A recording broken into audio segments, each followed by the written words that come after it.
Bueno, señores, tengan todos muy buenas noches. Sean bienvenidos a este seminario promocional del Diplomado en Ingeniería Estructural y Sismo Resistente de Edificaciones y Puentes en Concreto Reforzado, asociado específicamente, o lo que vamos a tratar en este seminario es sobre la filosofía del estado límite de servicio de miembros de concreto reforzado según el ACI 318-2014, ¿no? Este seminario de hoy va preparado, como les comenté, hacia la filosofía del estado límite de servicio. Vamos a aclarar muy bien cuál es el concepto de estado límite y cuáles estados límites están presentes en esta norma ACI 318 y cuál es la importancia del estado límite en servicio, ¿okay? Ya que en las universidades, en muchos estudios de pregrado, sobre todo en los cursos de análisis estructural, vemos y reforzamos muchísimos métodos para calcular deformaciones, para calcular desplazamientos, pero cuando entramos a las materias de diseño, por lo general nos enfocamos en los criterios de agotamiento resistente. Y muchas veces en la práctica, ya no solamente desde el punto de vista de estudio, sino en resolución de proyectos reales o de problemas reales, dejamos mucho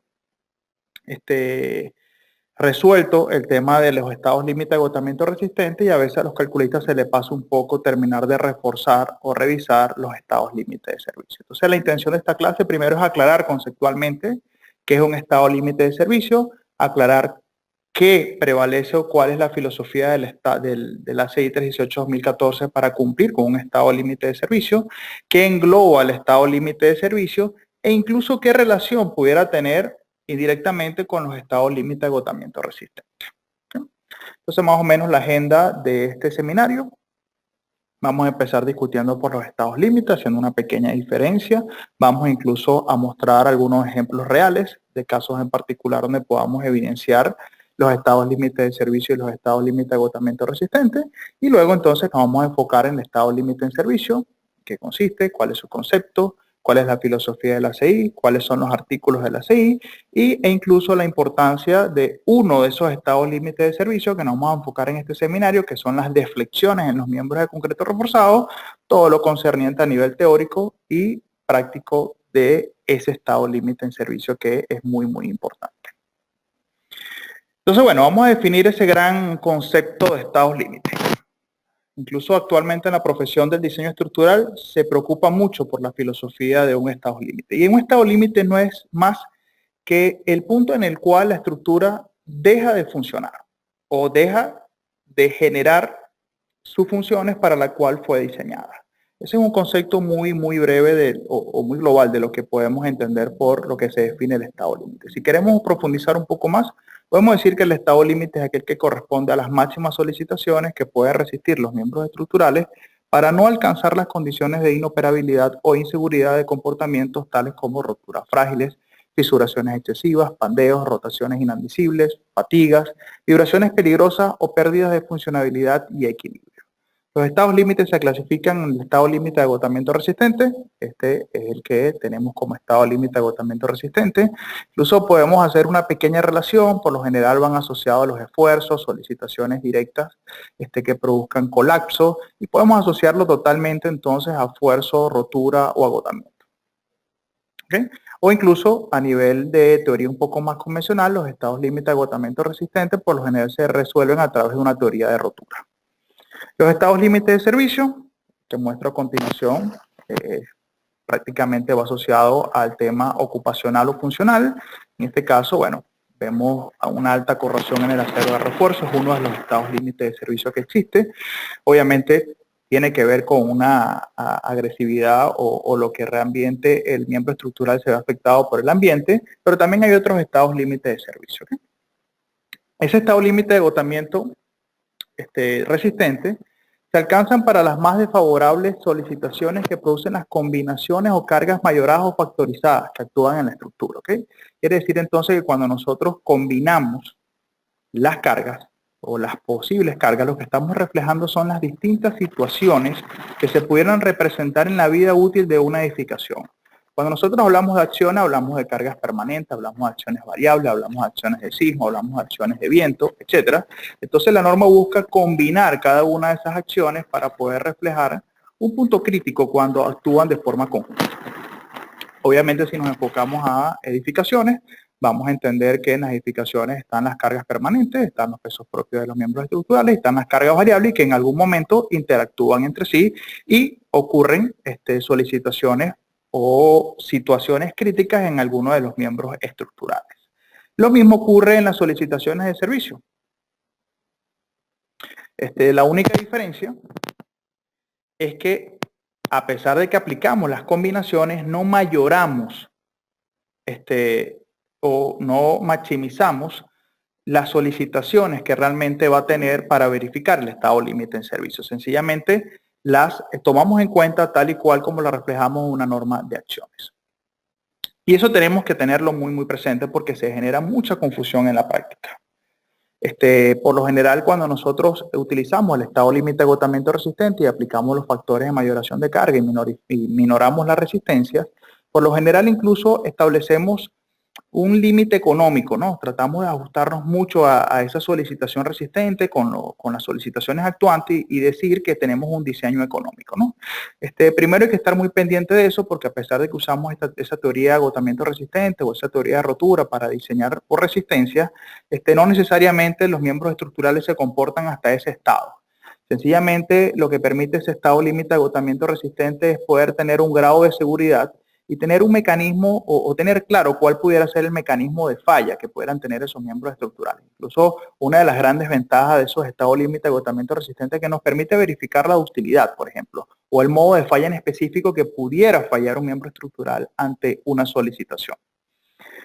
Ahora bien, no quiere decir que cuando nosotros apliquemos esas mayoraciones de carga y verifiquemos los estados límite de agotamiento resistente, la cosa es suficiente. No podemos dejar a un lado la verificación de las deflexiones, los anchos de grieta o las condiciones de servicio que realmente va a tener la edificación y que por lo general a lo largo de toda su vida útil tiene que ser funcional.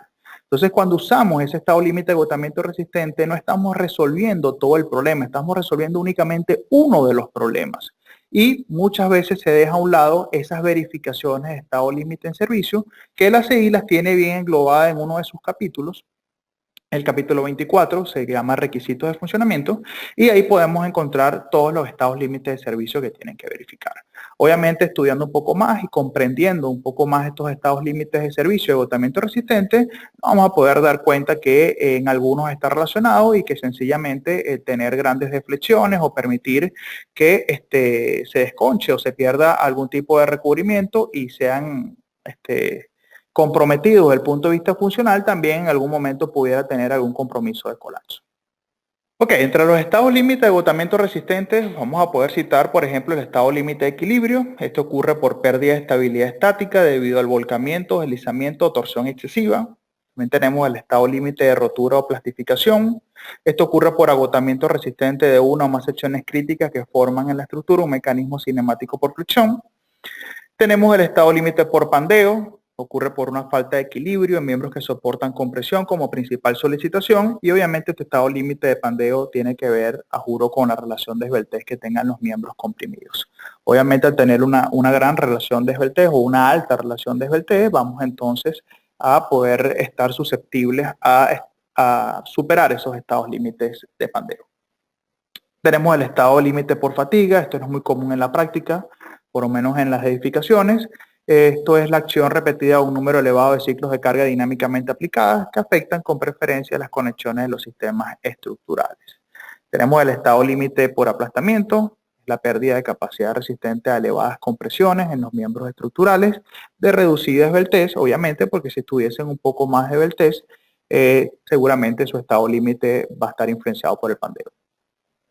Tenemos el estado límite por adherencia, que muchas veces se confunde como un estado límite de servicio, pero podemos asociar tranquilamente que la adherencia puede ser un tipo de solicitación, es prácticamente los esfuerzos que se producen por la transferencia de cargas que hay entre los dos materiales que conforman el concreto reforzado, y esta se caracteriza por el desgarramiento producido entre la masa del concreto por el deslizamiento de las barras de refuerzo que resisten tracción. Incluso en la imagen de la derecha podemos ver un ensayo a una viga donde se demuestra cómo se llega a ese estado límite por adherencia y anclaje. Y básicamente la norma también tiene entonces todos los cumplimientos o requisitos mínimos que debemos de garantizar cuando detallamos el acero de refuerzo para que estos estados límites no ocurran. Ahora bien, esos estados límites de adherencia, anclaje, van asociados a la longitud de transferencia, los mecanismos de anclaje y empalmes, pero pudiéramos decir también que están un poco relacionados con los estados límites de servicio, porque el hecho de poder detallar bien ese acero y de tener bastante cuidado va a hacer que garanticemos entonces unos mínimos anchos de grietas, que de repente la colocación del acero en unos puntos claves nos permitan tener, nos permitan reducir las deflexiones a largo plazo. Y bueno, poco a poco entonces, a medida que vayamos pasando por la presentación, vamos a poder entonces de repente hacer algunos comentarios donde no directamente están relacionados, pero sí directamente el cumplimiento de cada uno de estos estados límites pudieran estar altamente relacionados con términos de resistencia y de servicio. Vamos a un ejemplo práctico. Esto es un proyecto que nos tocó realizar más o menos en el 2013, en Maracay, Venezuela. Un proyecto de reforzamiento estructural, era un laboratorio. Y bueno, acá podemos ver en esta columna extrema unas grietas a compresión, incluso bastante anchas, bastante fuertes, y se veía incluso bastante débil este miembro estructural. Obviamente podemos describirlo muy fácilmente, que se ve que se alcanzó el agotamiento a compresión de esta columna, pero investigando un poco más para poder terminar de definir y poder realizar el reforzamiento, pudimos darnos cuenta que la resistencia cilíndrica a compresión del concreto era muy pequeña, incluso no cumplía con el mínimo que especifican las normas. Esas resistencias cilíndricas variaban desde un 43 kilogramos fuerza centímetros cuadrados hasta 141. Incluso para ser un poco más exacto, esta columna tenía 141 kilos centímetros cuadrados, esta tenía 43 y las vigas tenían alrededor de 95 kilogramos fuerza centímetros cuadrados. Obviamente también podemos observar algunos errores constructivos. Podemos ver acá la junta de construcción. Primero se vaciaron las vigas y después las losas. La unión quedó claramente expuesta. Estas grietas muy pronunciadas, incluso vamos a ver cómo por este estado límite de agotamiento resistente se terminó afectando un estado límite de servicio que tiene que ver con la corrosión del acero de refuerzo y que cuando obviamente afecta también termina debilitando la resistencia de los miembros estructurales. Y bueno, pudimos hacer incluso un informe diagnóstico y poder al final hacer el proyecto de reforzamiento estructural, la inspección incluso de la elaboración de este reforzamiento.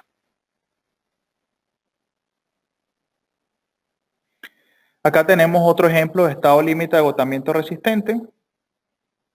En este caso era una estructura también de concreto reforzado, ya un poco más enfocado hacia la industria.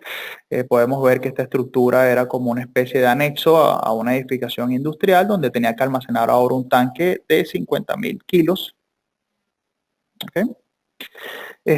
Tenía una muy errada concepción estructural. Vemos acá cómo hay una especie de asimetría. Vemos también cómo la viga tiende a ser más grande, mucho más fuerte que la columna. Desde el punto de vista sismo resistente, esto deja claro que la producción de roturas plásticas se van a generar en sitios indeseados que pudieran comprometer la estabilidad y la resistencia de la edificación. Y obviamente esto no cumple con el criterio columna fuerte, viga débil. Pero ya un poco, yéndonos al tema que estamos conversando, vamos a ver que por lo menos en la unión derecha, es justamente este punto que está acá, vamos a ver cómo incluso pusieron unas abrazaderas, una especie de abrazadera para impedir que se desprendiera esa porción de concreto, ¿no? Acá un poco en un zoom en esa columna, vemos claramente las grietas de grandes esfuerzos de compresión. Esta columna prácticamente alcanzó su estado límite por aplastamiento, debido a que no era capaz de resistir estas cargas a la cual estaba siendo sometida. Ahora vamos a conversar un poco del estado límite de servicio. En este caso podemos citar el estado límite de servicio por deformación excesiva. Se va asociado a desplazamientos o deflexiones.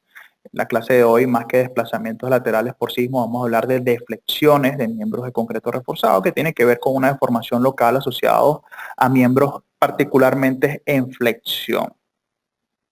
Este estado límite, cuando se producen grandes deflexiones, derivas o consideraciones de descensos de apoyo, estos los famosos asentamientos. Tenemos el estado límite de fisuración notable, cuando sencillamente las aberturas de las fisuras o grietas exceden los valores admisibles. la norma y el código ACI establece valores admisibles asociados a esos anchos de grietas, así que siempre es importante fijarnos bien en los requisitos detallados que tengan que ver con minimizar estos anchos de grieta. Tenemos el estado límite de servicio por vibraciones extraordinarias. Bueno, cuando en ausencia de amortiguamiento las vibraciones se incrementan en exceso y sus amplitudes o frecuencias. Estos estados límite por lo general no comprometen al colapso de la edificación, pero sencillamente cuando no se toman en cuenta dan un mal funcionamiento de la obra, ¿no? o de la estructura como tal. Incluso en muchos centros comerciales, cuando se usan losas mixtas, que van enfocadas a estructuras metálicas, por lo general cuando hay grandes aberturas, si no se colocan bien los conectores de corte y no se estudia bien esa rigidización parcial, o el poner a trabajar esa losa como mixta total o mixta parcial, van a sentir que cuando esté operativa van a haber vibraciones. ¿Okay? Incluso hay un estado límite en particular en ese tipo de losas que debes revisar las vibraciones. ¿Okay? Pero lo que quiero dejar claro aquí es que por lo general estos estados límites se dejan de tomar mucho en cuenta, porque muchas veces el no verificarlos no conducen a llevar a un colapso de la edificación. Y por más que sea, nuestra atención como ingeniero estructural siempre va enfocado a la pérdida o el colapso de una edificación, es decir, que la edificación se caiga o llegue a un elemento o un miembro estructural de agotamiento resistente. Eso es lo que más nos preocupa. Y también nos preocupa que debido a ese colapso o a alguna falla en particular esa edificación vaya a comprometer algún tipo de vida humana. Entonces, claro, estos estados límites de servicio que lo que buscan es garantizar una buena operatividad de la edificación y que de repente el no cumplir con ellos, lo que sencillamente es que vas a tener una mala sensación y no un sacrificio de resistencia o poder llegar a un colapso en específico, bueno, sencillamente se deja de tomar en cuenta y no hay altas preocupaciones. Ahora sí, muy bien, eso no necesariamente pasa en todas las estructuras, pasa en todas las edificaciones, incluso cuando se dedican a realizar proyectos a la industria, por lo general estos estados límites de servicio sí tienen que tomarse en cuenta porque el hecho de que desde el punto de vista de operatividad o un galpón de almacenamiento o sencillamente una mezanina que opera un equipo que tiene un nivel de producción y prácticamente está operando todo el día para garantizar esa producción mínima de la empresa para satisfacer sus ganancias, el hecho de que ocurra una falla de servicio y que ese equipo no pueda operar bien puede traer grandes pérdidas a esa industria o esa empresa, ¿no? Entonces, al final debemos tener presente que debemos revisar con conciencia cada uno de los estados límites que establece nuestra norma. Entonces, bueno, podemos ver algún ejemplo de ellos. Es muy difícil conseguir una imagen de grandes deflexiones en concreto armado. Bueno, pero traté más o menos de algunos proyectos que he participado y algunas cosas que he podido observar a lo largo de mi carrera, bueno, traer aquí de acotación, ¿no? Esto fue una reparación debido a unas grandes corrosiones que tuvieron los miembros estructurales. También fue un proyecto de reforzamiento.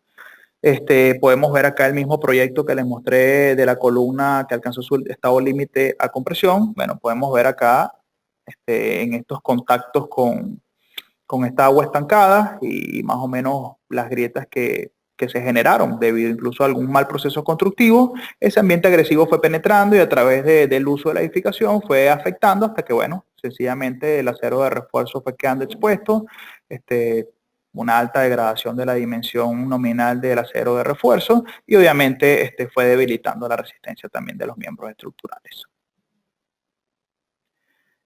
Otro caso en particular que también tuvimos la oportunidad de resolver en Valencia. Venezuela, hubo una nave industrial en concreto reforzado, una nave industrial muy vieja. Podemos ver que las correas son prefabricadas, también de concreto reforzado, y las columnas son de concreto reforzado. ¿Okay? Esto es una nave industrial bastante fuerte, tiene un proceso bastante cuidadoso y agresivo que puede afectar también las estructuras de concreto y por eso podemos ver cómo el recubrimiento está perdido, está bastante desconchada esa superficie de concreto, muy afectada, aceros corroídos y debido a unos problemas locales o a las cercanías de una fuente o de una falla que tiene una tasa de movimiento importante en el año, que hemos tenido la oportunidad también de hacer mediciones topográficas por resolver incluso varios problemas de edificaciones que están en la misma zona. Podemos observar también grandes deformaciones en miembros estructurales de concreto. Acá no sé si lo logran apreciar bien en la foto, pero si yo más o menos trato de pasar una línea recta, voy a ver lo altamente desplazada que está esta columna debido a esos movimientos del terreno y debido a la hiperestaticidad que tienen, se generan unas grandes concentraciones de esfuerzo que han llevado incluso a tomar soluciones de picar elementos estructurales y hacerle una especie de ménsulas o colocar miembros de pasarlos hiperestáticos a isostáticos para que puedan más o menos absorber esos movimientos que frecuentemente va teniendo la edificación producto de esos movimientos del terreno por la falla que pasa en su cercanía. ¿Okay? Entonces, bueno, esto es un estado límite de servicio que se va alcanzando con el tiempo y que compromete las operaciones de esta empresa. Incluso, bueno, poco para comentarles, esta era una empresa que dentro de su presupuesto anual tomaba en cuenta no solamente reparaciones de paredes, sino un mantenimiento y reparaciones de miembros estructurales debido a esos movimientos del terreno, porque sencillamente cada 1 o 2 años tenían que tratar algo en particular en la planta. En la intervención que hicimos nosotros, no fue que logramos quitarnos el problema, sino que sencillamente fue lograr proporcionar soluciones que sencillamente se extendieran en el tiempo y que ese presupuesto no fuese anual, sino más bien fuese a un largo plazo.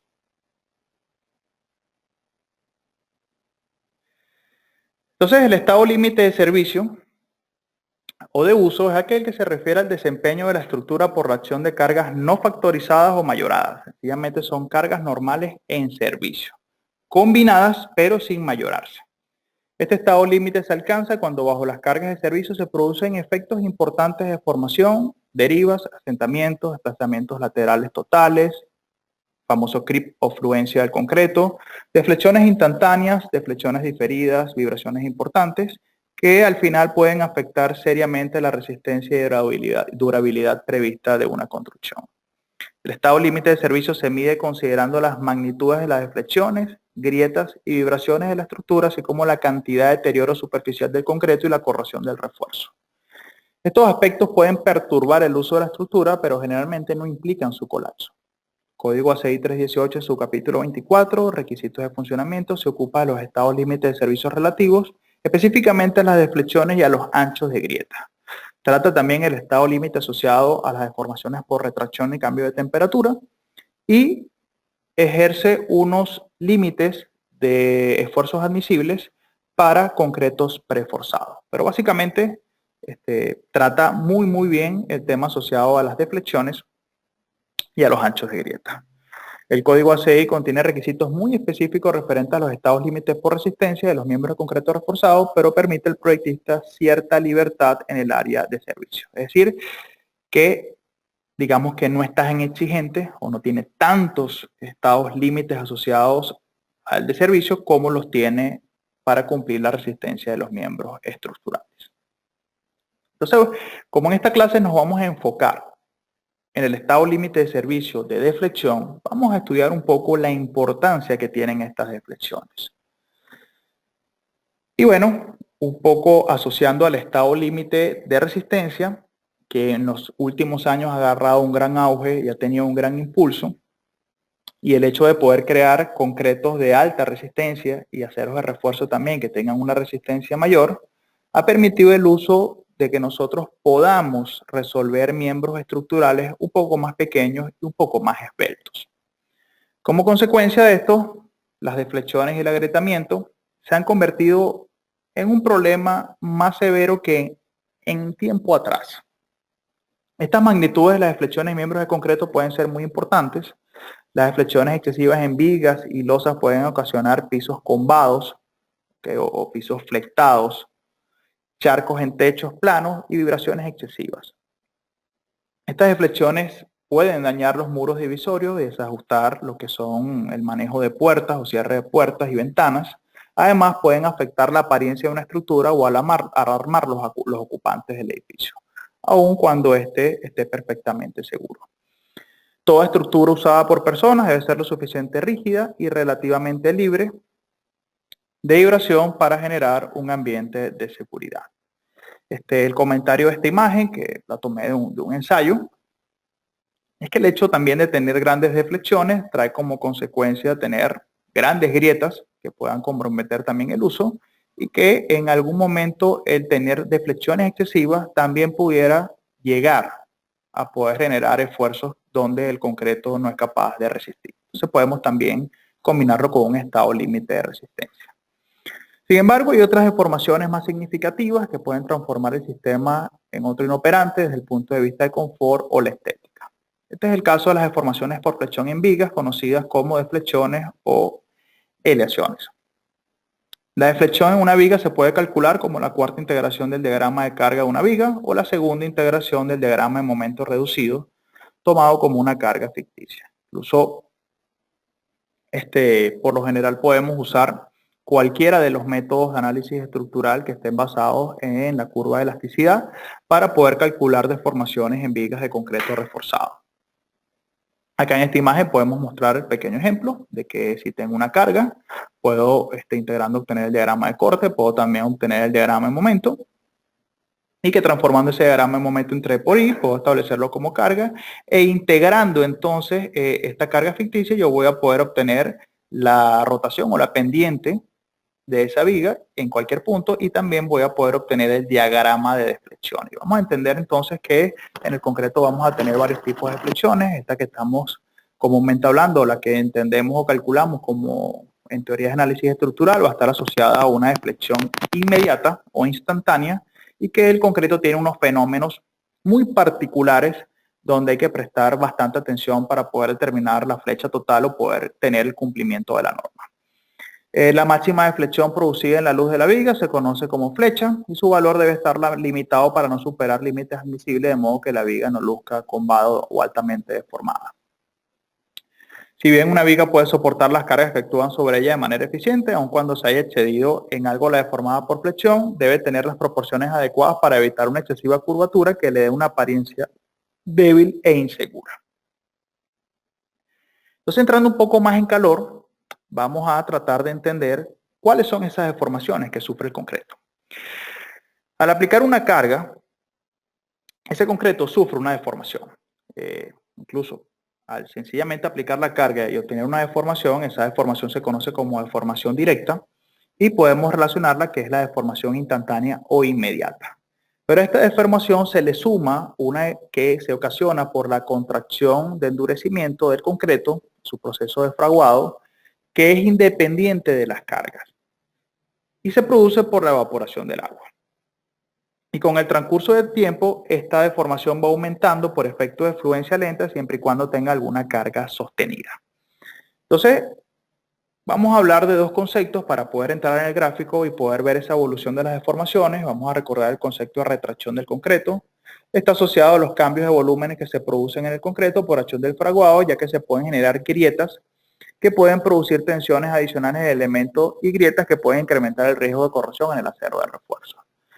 No es más que cuando se vacía el concreto en estado plástico, queda un poco de agua en algunos puntos y sencillamente, si no es bien curado, esa agua se evapora y sencillamente entonces ocurren deformaciones que en algunos casos donde hay acero de refuerzo no se puede deformar libremente, pero donde no hay acero de refuerzo sí puede generar algún tipo de deformación libre, pero debido a los materiales que conforman ese concreto, la fricción y la rugosidad, se empiezan a concentrar esos esfuerzos de retracción que son los que hacen que se generen las grietas.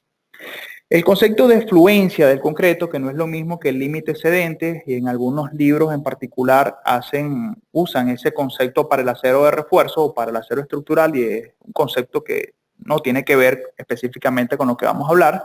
La fluencia es un concepto que va asociado directamente al concreto y es una deformación diferida a través del tiempo sin incremento de la carga, es decir, con carga de servicio constante. Entonces, vamos un poco a entender en el gráfico cómo se producen estas deformaciones. Yo acá en el eje Y voy a tener la deformación, en el eje X voy a tener el tiempo. Para un tiempo T0 no tengo ninguna carga aplicada, digamos que en el elemento o en la estructura solamente está el peso propio. Y desde T sub 0 hasta T sub 1, yo no tengo ninguna aplicación de carga. Y ya el concreto empezó a sufrir una deformación.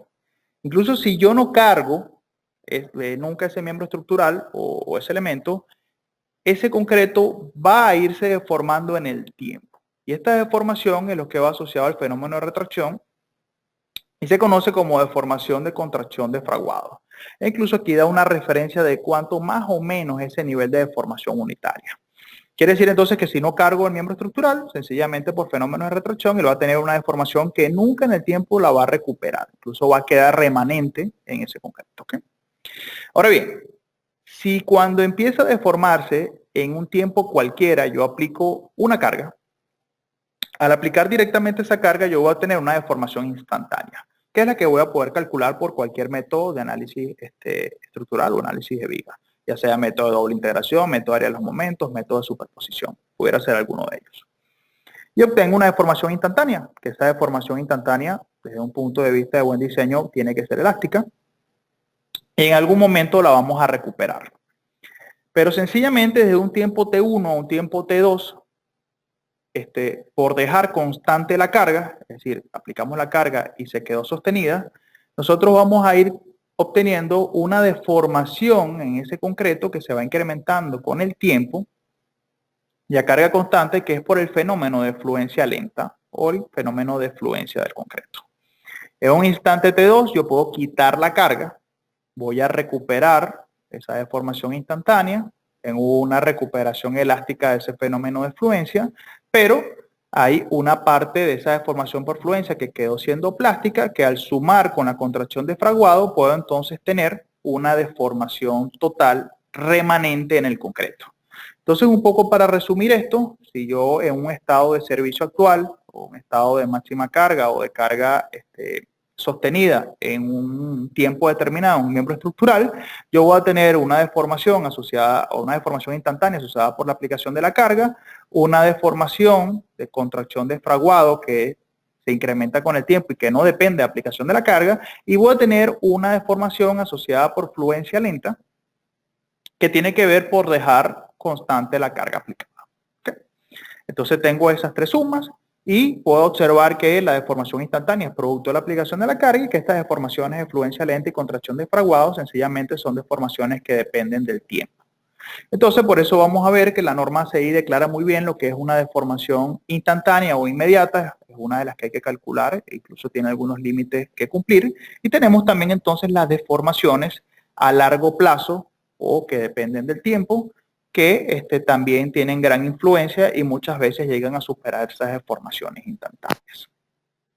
Entonces, un poco para reforzar este concepto o este fenómeno, para dar esa explicación física de cómo es esa contracción y ese fenómeno de fluencia, y es que sencillamente en los microporos del gel queda retenida agua no combinada químicamente, es decir, no aplica esa reacción con los agregados para generar esa masa de gran solidez, y que por efecto de las cargas es empujada hacia esos conductos capilares que hay en el concreto y en algún momento se evapora, dando lugar a un reacomodamiento o una reorganización de esos geles del cemento y como consecuencia una disminución de su volumen. Es como que si tratáramos de exprimir ese concreto, eso es un poco lo que produce el fenómeno de retracción. Se puede deducir entonces que ese concreto es un pseudosólido, denominado así, como quien dice, a los cuerpos que se caracterizan por tener un aspecto sólido, pero que internamente su masa posee una serie de poros y conductos capilares que en algunas veces pueden contener agua o pueden contener aire, lo cual le da propiedades mecánicas muy diferentes a lo que fuese si realmente fuese un sólido como tal, ¿no? Esto significa entonces que este concreto va a tender a tener un comportamiento reológico, porque las deformaciones ya no dependen solamente de tensiones, esfuerzos o aplicación de carga, sino que dependen del tiempo y a su vez, asociado a la temperatura y a la humedad, bueno, complican un poco más la predicción de estos resultados de deformación.